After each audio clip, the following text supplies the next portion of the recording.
Então, o que essa política mostra é que, apesar de ser negativa essa retração da economia, ela não é tão negativa quanto ter uma inflação muito alta. Vale a pena causar esse mal a alguns para evitar o mal que afeta a todos, que é a inflação. E que, inclusive, costuma afetar mais quem menos entende o fenômeno, que é o pobre. Isso, Porque Falando sobre a questão econômica do Brasil agora, como que você enxerga? Como é que o Brasil está nesse momento, na sua opinião? A gente viu agora a taxa Selic subindo, né, nas últimas reuniões. Como que você está enxergando o Brasil, a economia brasileira, nesse atual momento? é uma história triste, né, agora o Brasil. Porque, apesar da gente ter obtido recordes sucessivos de arrecadação, porque se você pega as manchetes desse ano, vai em janeiro, olha a manchete assim, recorde. Fevereiro, recorde. Março, recorde. Abril, maio, junho, julho, agosto, setembro, outubro, tudo recorde. Novembro, provavelmente será outro recorde. Acho que vai ser recorde atrás de recorde o ano inteiro. Se Fórmula 1 é a volta mais rápida atrás de volta mais rápida. E mesmo assim, mesmo arrecadando muito mais do que em anos anteriores, o Brasil ainda consegue gastar mais do que arrecada. E não A gente fecha a conseguiu conta de jeito nenhum, né? E aí, Não o consegue que fechar acontece a conta. quando não fecha a conta? Você tem déficit primário, ou seja, a diferença entre arrecadação e gasto. Só que depois ainda vem a parte dos juros da dívida. E aí o resultado é um déficit nominal, quando você soma esses juros, que passa de 1 trilhão. E por que isso é muito ruim? No Brasil, o Ivan Lessa, um jornalista, dizia que a cada 5 anos a gente esquece o que aconteceu nos 5 anos anteriores, né? Então o pessoal já esqueceu, porque foi em 2019, mas a gente teve a reforma da Previdência. Vocês lembram qual era a expectativa otimista da reforma em termos de economia?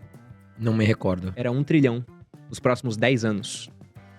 Só que veio a pandemia e a gente gastou 1 trilhão. É, exatamente, foi E pra baixo. agora a gente gastou 1 trilhão de novo. Saiu até esses dias, né? E o déficit da Previdência tá aumentando. Então, a gente começa a ficar numa situação difícil. Sim. Porque cortar gasto é complicado. Depois que você coloca os aumentos, né, o orçamento vai ficando engessado. Aumentar a arrecadação ainda mais é complicado. Aí o porque pessoal de imposto já é muito multinacional alto também no já vai Brasil. começar a ir embora, né? Porque as empresas... Não, e aí Muita você empresa começa a tá indo afastar embora. o investidor estrangeiro também. Porque como é que o governo, ele basicamente se financia? Ele pode ter dividendo de empresa estatal, etc. Mas são 3 formas básicas, né? Você consegue aumentar impostos. Se você quer mais financiamento, você vai lá e aumenta o nível de imposto. Só que tem um limite para isso, porque é uma política que ela não agrada a sociedade, sobretudo quando o imposto é sobre muita gente. Por isso que várias vezes o governo, quando tenta aumentar imposto, ele tenta aumentar sobre os ricos, porque é minoria, então ele não perde muito voto com isso. Mas mesmo assim, é mais interessante aumentar imposto no começo do governo do que no final. Porque fica muito fácil bater num governo que aumentou imposto. Então já aumentou a arrecadação, já tem um nível muito alto, é difícil continuar aumentando. Tem aquela famosa curva teórica de Laffer, Sim. que diz o seguinte, né? É uma curva onde você vai subindo a arrecadação, o nível de alíquota, e você sobe a arrecadação. Então você tinha 0 imposto, subiu para 10, você arrecada mais.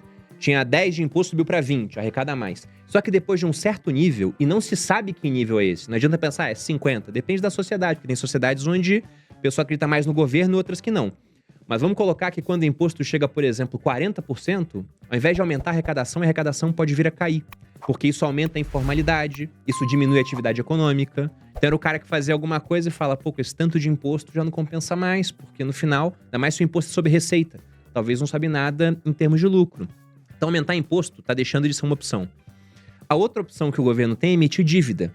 Só que, por conta do descontrole fiscal, o que aconteceu com os juros dos títulos públicos? Estão nas alturas, pô. Tive outro dia o IPCA mais 2029 batendo IPCA mais 7. Sim. Absurdo, tá Isso não altíssimo. acontecia desde a época do governo Dilma. Lá chegou a IPCA mais 7,8 se a gente olha o 2035. Então você começa a ter um custo muito alto para emitir dívida. E no Brasil também a gente tem um perfil de dívida muito ruim. Porque nos Estados Unidos, eles emitem muita dívida pré-fixada. Então, durante anos, os americanos emitiram títulos com vencimento de 30 anos com juros de 1, 2%. Veio uma inflação de 10% pós-pandemia, basicamente, pagou anos de dívida. Sim. Aqui no Brasil, não. O investidor, ele não compra muito pré-fixado. Porque aquele que estuda, ele vê que a nossa história ela é altamente inflacionária. Se o pessoal que está em casa quiser fazer uma pesquisa simples, vai lá no site do IBGE e olha a inflação acumulada dos anos 80 até 94. Chutem quanto que foi. Nossa. Acumulada?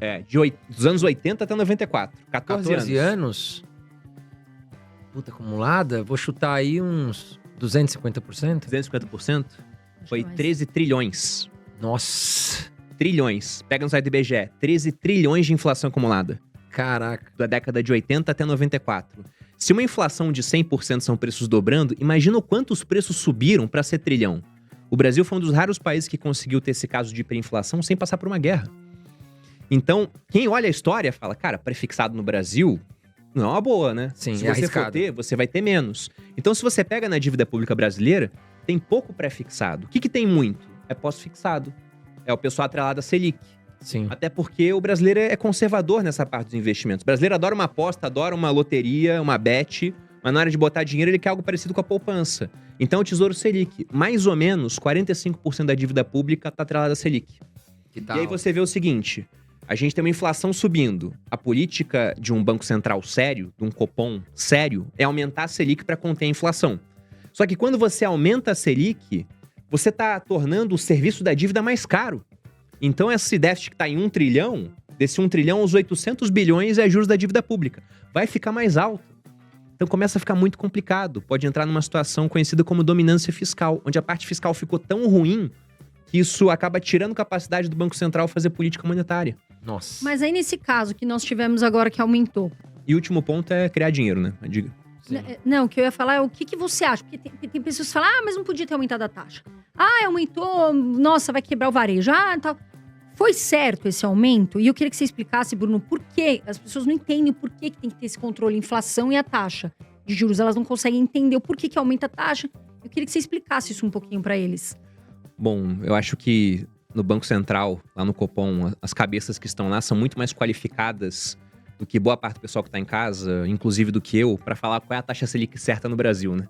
Tanto é aquela piada conhecida, né? O Banco Central vai lá, mexe com a taxa Selic, aí tá o Joãozinho em casa, 30 anos morando com a mãe, falando, pô, mas era pra baixar a taxa. Cara, se o Copom tomou decisões em unanimidade, e esse é um ponto importante, porque uma coisa é você ter uma decisão dividida, né? 5 querem uma coisa, 4 querem outra. Outra é você ter tanto o pessoal que entrou na época do Bolsonaro, quanto o pessoal indicado pelo governo Lula, adotando o mesmo caminho.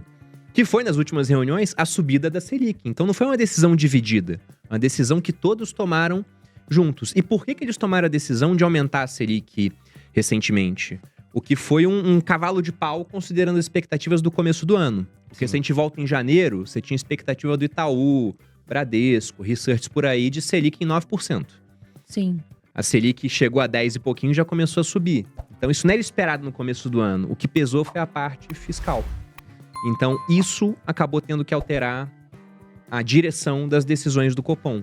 E por que o Copom está elevando a Selic? Para controlar uma inflação que já está começando, no prazo futuro, a desancorar. A sair dessa meta de inflação que a gente tem de 3%, com o teto em 4,5%, né? Porque tem uma banda de tolerância de 1,5 pontos para cima ou para baixo.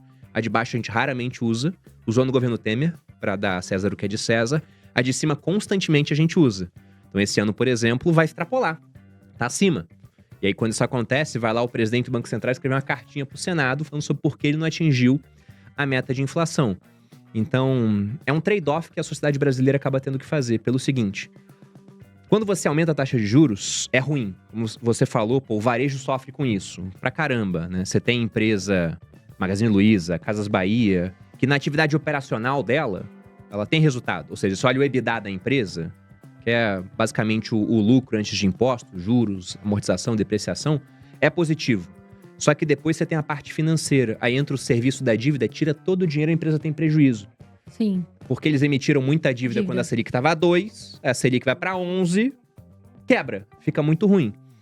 Então tem muita gente que sofre, porque essa empresa que está agora estrangulada, ela não contrata mais gente, ela demite algumas pessoas, esse pessoal demitido não tem mais renda, como eles não têm mais renda, vão consumir menos os outros. Os outros, como a renda deles ia virar através do consumo, renda de outra pessoa, também tem menos renda. Então entra num ciclo negativo que acaba fazendo a inflação diminuir. Então, o que essa política mostra é que, apesar de ser negativa, essa retração da economia, ela não é tão negativa quanto ter uma inflação muito alta. Vale a pena causar esse mal a alguns para evitar o Sim. mal que afeta a todos, que é a inflação. E que, inclusive, costuma afetar mais quem menos entende o fenômeno, que é o pobre. Sim. Isso, Porque exato. quando a inflação sobe, digamos que a gente esteja falando de preços 10% mais altos no mercado. 10% mais alto no mercado não muda nada na vida do André, não muda nada na vida da Carol, não muda nada na minha vida. Porque o que a gente consome perto do que a gente ganha é pouco. Além disso, a gente investe no exterior, que está subindo 50% esse ano em reais. A gente investe no Bitcoin, que dobrou de preço. A gente investe em fundo imobiliário, que o IFIX está caindo, mas está pagando um dividendo muito bom. Tem posição em ações, que podem estar caindo algumas, mas no longo prazo elas têm uma certa proteção pela inflação, porque são empresas que reajustam o preço. E pagam Então, dividendos. Exato, a gente tem uma proteção.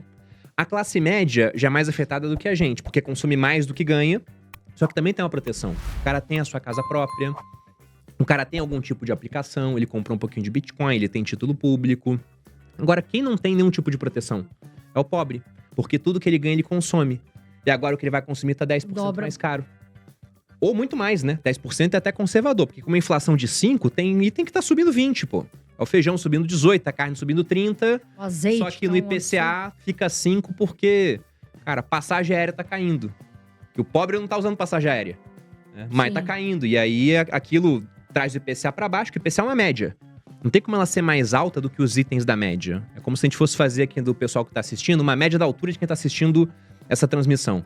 Aí tem um cara de 1,80, tem a mulher de 1,60, tem outro de 1,70. A gente fala, a média deu 2 metros. Não, a média fica entre os integrantes da média. Então o IPCA é igual. Não precisa o governo fraudar o IPCA. Ele já vai ser trazido pra baixo por conta de, sei lá, carne de carneiro que é 40%. É assim Sim. que funciona.